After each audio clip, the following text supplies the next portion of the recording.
Alam mo, Kastanyas, wala naman maniniwala sa mga pinagsasabi mo. Itigil mo yung kaibangan mo. Kahit samahan ka pa ng kadiliman, wala, hindi ubra. Kasi alam mo, dati, sabi mo, Dead Squad, Duterte, Duterte, Duterte, Presidente si Duterte nung panahon no, Duterte. Eh ngayon, nung sumablay ka, hindi ka nabayaran, tumakbo ka. Oh, ngayon, bumalik ka na naman. O ano sabi mo, Sara, Sara, Sara. Naku, walang katuturan yung pinagsasabi mo. Alam mo, kahit samahan ka pa ng mga kadiliman dyan, kung sino man diliman yung kadiliman yung sinasamahan mo, wala na naniniwala dyan. Yung mga impacto sa likod mo, impacto, maligno at mga demonyo na mga balat sibuyas, iiwan ka rin sa ere niyan. Yung PI nga nila, hindi nila inaamin, iiwan nila sa ere yung mga supporter nila eh. May iiwan ka rin sa ere, naku kawawa ka. Saka mahiya ka naman. Matanda ka na, yung pinaggagawa mo, puro mali. Walang katuturan.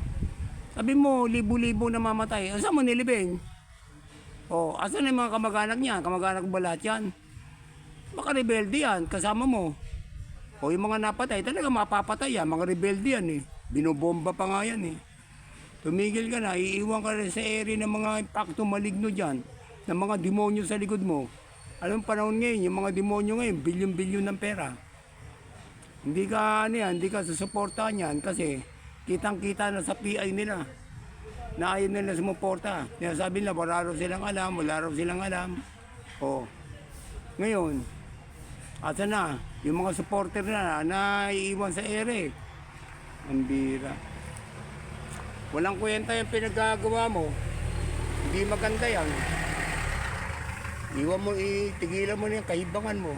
Walang susuporta sa'yo, walang maniniwala sa'yo. Eh, buraot ka kasi. Wala ka naman binatbat eh. Takbuhin ka rin eh. O, pareho ka rin ng ibang mga dinadala ni Trillanes. Binabayaran pagtapos, pangangakuan o. Tapos wala na. O, batche na. O, asan yung pera? Wala. Lugmok. Lugmok sa katangahan. Tigilan mo na yung pinaggagawa mo. Walang magagawa yan, mga suporta mo. O, yun pa o. Tingnan mo yun. Tumigil ka na ha. Tigilan mo na yung kalokohan mo.